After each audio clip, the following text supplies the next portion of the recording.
안녕하세요. 숭실대학교에 합격하신 모든 여러분 축하드립니다. 지금부터 2, 3학년도 신입생을 위한 장학제도 안내를 시작하겠습니다. 먼저 어떤 장학금을 받고 계신지에 대한 설명과 장학금 종류 및 신청 팁, 그리고 자주 하는 질문 순으로 안내해 드리도록 하겠습니다. 우선 장학금은 크게 등록금 지원 성격의 장학금과 학업 장려비 성격의 장학금으로 나뉩니다. 등록금 지원 성격의 장학금은 수업료를 초과해서 받을 수가 없으며 수업료가 초과되는 부분이 발생하면 중복 지원으로 초과 부분을 반납하게 됩니다. 그렇지만 학업 장려비 성격의 장학금은 지원 범위에 한도가 없고 중복 지원에도 해당되지 않기 때문에 쭉 많이 받으실 수 있습니다. 이 부분에 해당하는 장학금은 근로장학금 등이 있고요. 장학금 지원 목적에 따라서 지원 범위, 중복 지원 해당 여부가 달라지므로 장학금 신청 공지에서 어떤 성격의 장학금인지 확인이 필요합니다. 그럼 다음으로 장학금 종류 및 신청 팁에 대해서 안내해 드리겠습니다. 우선은 먼저 국가장학금이 있는데요. 한국장학재단의 국가장학금은 많이들 들어보셨을 텐데요. 국가 우수장학금은 분야별 우수학생의 성장과 발전을 위한 장학금을 의미합니다. 이공계 우수장학금, 인문 100년 장학금, 예술체육 비전 장학금 등이 있습니다. 그리고 국가 근로 및 취창업 연계 장학금이 있는데요. 근로장학금은 1학년 2학기부터 신청 가능하며 취창업 연계 장학금은 운영하고 있지 않습니다. 근로장학금은 1학년 2학기부터 진행 가능하니까 꼭 잊지 말아주세요. 1학년 1학기 학생들이 할 수 있는 부분은 학예 방학 집중 근로가 있습니다. 일단 국가장학금 1유형에 대해서는 받으시려면 누구든 직전 학기 12학점 이상 이수하셔야 하며 산술 평균이 80점 이상을 넘으셔야 합니다. 장학 금액은 재단에서 소득 분위별로 일정한 금액을 정해주고 있으며 이 유형은 학교가 학교 재량으로 드릴 수 있는 장학금입니다. 소득 분위별 일정액이 매 학기 상이하기 때문에 이 부분을 공지사항을 통해 공지하고 있습니다. 1유형을 지원하시고 받게 되신 분들만 이 유형의 장학금을 받으실 수 있고요. 국가장학금 1유형을 못 받으신 경우에는 이 유형도 자동으로 탈락되게 됩니다. 대학생이라면 누구나 신청하여 받을 수 있으니까 소득에 따라 본인이 받으실 수 있는 금액을 미리 확인하시고 국가장학금은 꼭 신청해 주시길 바라겠습니다. 그럼 국가장학금 신청 팁에 대해서 안내해 드리도록 하겠습니다. 국가장학금은 매 학기 신청하셔야 합니다. 1유형은 한 학기 신청하면 계속 적용되는 것으로 알고 계시는 분이 간혹 계신데요. 매 학기 새로운 소득을 기준으로 재산정하기 때문에 매 학기 신청이 반드시 필요합니다. 한 가지 주의하실 점은 숭실대학교의 모든 교내 장학금을 수여하시기 위해서는 반드시 국가장학금 1유형을 신청하셔야 한다는 점입니다. 성적장학금도 예외가 아닌데요. 성적장학금, 봉사장학금, 근로장학금 등 교내에 제도로 운영되는 모든 장학금은 국가장학금 1유형 신청의 여부, 그리고 소득심사 여부를 확인하기 때문에 국가장학금 신청을 필수로 해주시길 바라겠습니다.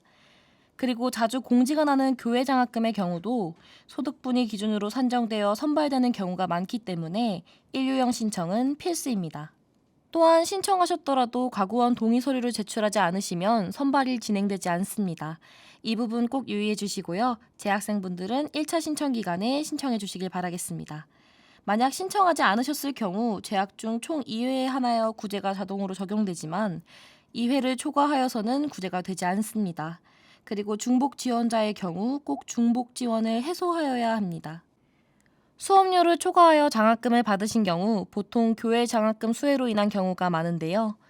이와 더불어 대출 상환을 하지 않았을 경우 중복 지원 대상자에 해당하게 됩니다. 중복을 해소하여야 국가장학금 1유형 심사가 진행되므로 이 부분을 유의하여 주시길 바라겠습니다. 국가장학금 신청은 한국장학재단 홈페이지를 통해서 신청 가능하시며 공인인증서 및 본인 명의의 계좌가 필요합니다. 2, 3학년도 1학기 국가장학금 신청은 벌써 끝났지만 2차가 신입생들을 대상으로 2월부터 3월에 있을 예정입니다. 2, 3학년도 2학기 국가장학금은 5월부터 진행될 예정이므로 놓치지 말고 꼭 신청해주세요. 그러면 교내장학금에 대해서 설명해 드리도록 하겠습니다. 교내장학금의 조건은 장학금 수혜학기가 정규 등록 8학기 이내인 자를 대상으로 합니다. 건축학 전공의 경우 10학기까지이며 여기서 말하는 등록학기는 등록금을 납부한 학기를 의미합니다. 간혹 유급 등을 통해서 이수학기는 8학기지만 등록학기는 9학기인 경우가 있습니다. 이럴 경우 장학금 수혜는 불가합니다. 학적은 반드시 재학 중이어야 하며 성적은 직전 학기 15학점 이상 이수한 학생이 기본입니다. 졸업 직전 학기의 경우는 12학점 이상만 이수하셔도 가능합니다. 2, 3학년도 1학기 신입생을 대상으로 하는 교내장학금 2차 신청 기간은 3월 2일부터 3월 15일에 있을 예정입니다. 해당 내용은 공지사항을 통해 공지할 예정이고 이 기간에 유센트를 통해 신청하시고 장학금별로 제출 서류가 상이하오니 반드시 꼭 참조해주세요. 본교 교내장학금의 종류는 다음과 같습니다. 가장 많이 신청하시는 장학금은 비전장학금인데요. 국가장학금 1유형을 신청하신 분들 중 소득분위 심사가 8분위 이내로 선정되시는 분들은 누구든지 15학점 이상을 이수하시고 학점 평균이 80점이 넘는다면 비전장학금을 받으실 수 있습니다. 단 수업료 전액을 넘기지 않는 선에서만 가능한데요. 그러니 꼭 놓치지 말고 신청해 주시기 바라겠습니다. 그리고 교내장학금 종류에 나와 있는 국가유공자 장학금을 제외한 모든 장학금은 반드시 교내장학금 지급을 위해 국가장학금 1유형 신청을 하셔야 합니다. 성적장학금에도 예외가 없고요. 북한 이탈주민 장학금 반액에도 예외는 없습니다. 그러므로 국가장학금 신청은 놓치지 말아주세요. 교내장학금 신청 팁은 다음과 같습니다. 매학기 국가장학금과 마찬가지로 신청을 해주셔야 되고요. 장학금별로 신청 서류를 제출하셔야 되는 장학금이 있고 그렇지 않은 장학금이 있습니다. 또한 추가 서류 제출이 필요한 경우도 있는데요. 제출에 대한 부분은 유세인트 장학공지사항에서 공지하고 있습니다. 교내 장학금에 대해서는 개별 안내가 없으므로 반드시 유세인트 장학공지사항을 놓치지 말고 보셔야겠습니다. 교내 장학금끼리는 중복이 불가합니다. 그래서 성적 장학금을 받으시고 고시에 합격하셔서 고시 합격 장학금을 받게 되신다면 둘 중에 큰 장학금을 먼저 받게 되고 금액이 동일할 경우는 무조건 백마 성적 우수 장학금이 우선 지급되고 있습니다. 단 아까 말씀드렸다시피 생활비 성격의 장학금은 어떤 장학금이든 중복이 가능합니다. 근로장학금, 봉사장학금 같이 받을 수는 있지만 근로장학금끼리는 중복이 불가능합니다. 교내장학금을 지급받기 위해서 사전 감면되는 경우는 괜찮지만 계좌로 지급받으셔야 되는 경우가 발생할 수 있어요. 이유는 1차에 신청하셨더라도 소득심사가 완료되지 않아서 규정상 장학금 선발이 불가능한 경우가 있을 수 있고요. 교내장학금 또는 국가장학금을 모두 2차에 신청하신 경우는 먼저 등록금을 납부하시고 계좌로 받으셔야 돼요. 이럴 경우에는 반드시 유세인트 학사관리 학적정보란에서 은행 계좌 정보를 입력해 주셔야 합니다. 은행 계좌를 간혹 어머니나 아버지 명의로 입력하시는 경우가 있는데요. 이럴 경우에는 지급이 불가합니다. 반드시 본인 명의의 계좌를 입력하여야 하고 은행 종류는 상관없습니다. 신청 기간은 1학기 1차는 재학생분들에 한해서 이미 시작했으며 신입생분들을 대상으로 하는 2차는 3월 2일부터 15일에 있을 예정이고 2학기 정규 교내장학금 신청 기간은 5월에 있을 예정입니다. 다음으로 교외장학금에 대해서 설명드리겠습니다. 교외장학금은 재단별로 종류가 굉장히 많고 다양하기 때문에 학교 유세인트 장학공지사항에 지속적으로 공고가 납니다. 생각보다 되게 많은 기관들이 공지를 하는데요. 이 부분을 놓치시는 경우들이 많아요. 졸업할 때까지 쭉 수혜받는 규모가 큰 장학재단도 있고요. 선발 인원이 많은 장학재단도 있습니다. 아산재단, 흥한재단, 우덕재단, 정수장학회, DB 김준기 문화재단, 신라문화장학재단이 대표적으로 졸업할 때까지 장학금을 주는 재단이고요. 서울 희망장학금, 삼성 드림클래스 장학금 등이 많은 학생을 선발하는 대표적인 장학재단입니다. 이런 부분이 계속 지속적으로 공고가 나니까 유세인트 장학공지사항을 국가장학금, 교내장학금 외에도 교외장학금을 위해서 자주 확인해 주시면 감사하겠습니다. 교외장학금 신청 팁은 유세인트 장학공지사항 또는 각 장학재단의 공지사항란에 올라갈 예정입니다. 따라서 대학에서 추천하는 장학금의 경우 공지사항에 따라 필요하신 서류를 미래관으로 제출해 주셔야 합니다. 또한 학생이 개별적으로 교외장학금 신청을 하게 되는 경우도 있습니다. 이 경우는 학교 공지사항에 나지 않으나 총장 직인이 필요한 경우 장학생 모집 공고와 제출 서류를 모두 구비하여 장학팀으로 방문해 주셔야 합니다. 제출 서류와 모집 공고를 구비하지 않으면 여러 차례 장학팀을 다시 방문하셔야 될 수도 있으니까 꼭 서류를 구비해 주시고 확인 부탁드립니다. 대학 추천서가 필요한 경우에는 학과의 교수님께 의뢰해 주시고요. 부득이한 경우에는 장학팀에서 작성 가능합니다. 다음으로 장학금 관련 공통 팁을 안내해 드리도록 하겠습니다. 등록금 지원 목적의 장학금은 수업료를 초과하지 않는 범위에서 다음의 순서에 따라 우선 지급하고 있습니다. 먼저 교외재단 장학금을 선발하고요. 그 다음으로 국가장학생을 선발합니다.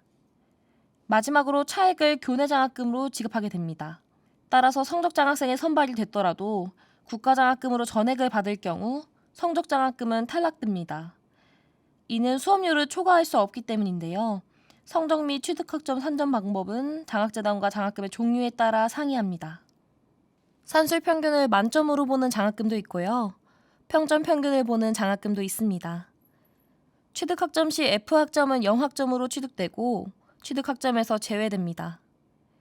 외국대학 파견, 해외 봉사, 현장 실습 참여 사유로 수강한 모든 과목이 패스페일로 평가되는 경우에는 평점 평균이 부여된 최근 학기 성적을 적용하여 선발합니다. 선발된 장학금은 사전 감면이 원칙이고요.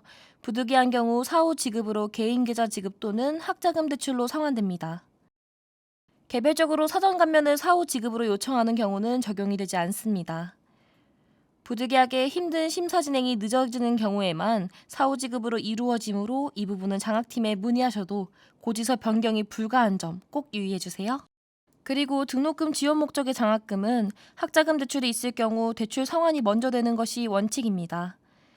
만약 대출 상환 처리되지 않았을 경우라도 한국장학재단, 공무원 연금공단 등의 대출이 있을 경우에는 교내장학금이나 국가장학금 수여한 후에도 꼭 상환 처리를 해주셔야 됩니다. 그리고 학기 중에 휴학이 이루어질 경우 본교는 등록 휴학 제도가 없기 때문에 모든 장학금은 취소되며 반환해야 합니다. 단, 백마 성적 우수 장학금에 한하여 복학 시 2월이 가능한 점 꼭 기억해 주세요. 한국장학재단 중복지원 방지제도에 대해서 설명해 드리겠습니다. 등록금 지원 목적의 장학금 및 또는 대출금의 총액은 등록금 범위 내에서만 지원이 가능합니다. 따라서 장학금을 받은 차액에 대한 부분만 대출 상환이 되고 사전 감면이 아니라 사후 지급으로 받게 된 장학금은 중복지원 방지제도 원칙에 따라서 대출 상환으로 처리가 됩니다. 한국장학재단 공무원 연금관리공단은 학교에서 직접 상환되며 간혹 계좌 수집 등이 되지 않는 경우는 부득이하게 학교가 대출 상환을 하지 못하는 경우입니다. 이럴 경우에는 직접 대출 상환을 꼭 해주시기 바라겠습니다. 그리고 기타 공사, 사립학교 교직원 대출 등 한국장학재단 중복지원 방지제도의 관리하에 있는 대출을 이용하시는 경우도 학생이 반드시 직접 상환을 하셔야 중복지원에 걸리지 않습니다. 공무원 연금관리공단도 꼭 해당이 되니까 유의해주세요. 한국장학재단에서는 스마트 학자금 맞춤 설계 제도를 지원하고 있습니다. 개인 맞춤형 학자금 지원 정보 제공 서비스를 다음과 같이 이용해보세요. 마지막으로 자주 하는 질문에 대해서 설명해드리도록 하겠습니다. 어떤 장학금을 언제 어떻게 받았는지 확인할 수 있는 방법은 유세인트 등록 장학금 수혜 내역을 조회해 보시면 됩니다. 학기별로 선발 내역과 탈락 사유가 기재되어 있으므로 이 장학 수혜 내역을 확인해 주시길 바라겠습니다. 지급 방법은 사전, 사후 지급이 구분되어 표시되어 있고 선발 상태는 학생이 신청한 단계에서는 신청, 선발이 완료된 상태에서는 최종 승인, 지급이 진행 중인 경우에는 지급 예정, 지급이 완료된 경우에는 지급 완료로 보입니다. 단일의 지급 경우는 지급이 아직 완료되지 않더라도 일시적으로 지급 완료로 보이는 경우가 있습니다. 이런 경우 전화를 많이 주시는데 곧 지급될 예정이므로 지급이 진행되고 있다고 보시면 됩니다. 그리고 이와 달리 아예 선발이 되지 않았을 경우에는 선발 탈락으로 분명히 표시가 되지만 심사 보류와 심사 진행이라는 단계도 존재하는데요. 심사 보류는 선발이 되어야 하는 학생이지만 소득분이 미조회 또는 중복 지원 등으로 일부 조건이 미비한 경우에 심사 보류로 저희가 놓고 비고의 보류 사유가 기재됩니다. 보류 사유가 해소되면 장학생으로 선발될 수 있습니다. 그리고 학생 신청과 최종 승인 단계 사이에서의 심사 진행으로 보이게 되는 경우가 있는데요. 이 경우에는 장학팀이 선발 심사를 진행하고 있는 단계라고 보시면 됩니다. 장학금 지급 증명서는 바로 인터넷 증명 발급을 통해서 발급받으실 수 있는데요. 유세인트 자주 찾는 메뉴 인터넷 증명 발급으로 들어가시면 됩니다. 또는 학사팀 진리관 1층의 무인 발급기를 통해서도 발급할 수 있습니다. 교육비 납입 증명서에는 모든 장학금이 다 나오는데 수혜받은 모든 장학금과 대출이 함께 반영됩니다. 연말정산 및 교육지원 신청에 참고해주세요. 근로장학금도 포함이 되어 공제에서 차감되게 된답니다. 지금까지 교내 장학금 설명이 모두 끝났습니다. 숭실대학교 입학을 다시 한번 환영하며 학생처 장학팀에 방문하고 싶으시거나 문의하고 싶으신 분들은 미래관 106-2호로 방문해 주시고 전화번호는 다음과 같은 번호로 연락 주시면 됩니다. 감사합니다.